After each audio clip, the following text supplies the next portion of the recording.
মাগার এখন কি করুম পুতপুতি মাইয়ার সাথে একটু ডান্স করলে ভালো হইতো, কিন্তু মাগার খাইতেছি ডান্স মান্স করা যাইব না। খাওন হইব তারপরে কথা হইব, বেশি কথা কিন্তু মাগার পছন্দ করি না।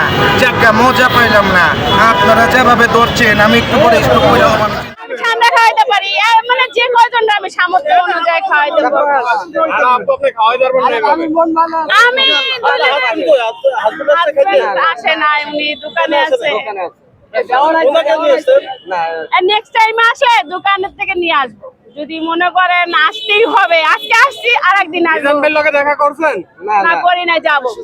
কোথায়? উনি তো পাওয়া যাচ্ছে না। উনি তো ভাইরাল টিকটক, ওনারা তো খুঁজেই পাইতেছি। টিকটক করেন না, তাহলে উনি খেপে যাবে। উনি কি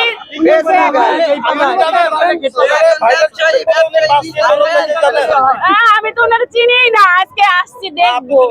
সামনে যদি বলেন যে ভাইরাল টিকটক, আপনি তো বাস দিয়ে দৌড়াবে না, এটা কেমন কথা? আসছি এত কষ্ট করে, মানিকগঞ্জ থেকে আসছি আমি এখানে, বুঝতে পারছেন? তখন কি করবেন? না না, একটু স্যাক্রিফাইস করবে আমাকে দেখে, যেহেতু আমি মহিলা মানুষ, লেডিস ফার্স্ট। কথা বলে কিন্তু বলি, এটা জানেন? হ্যাঁ হ্যাঁ, দেখা হলে আমি বলবো, আমি কিভাবে বলবো আন্দাজে।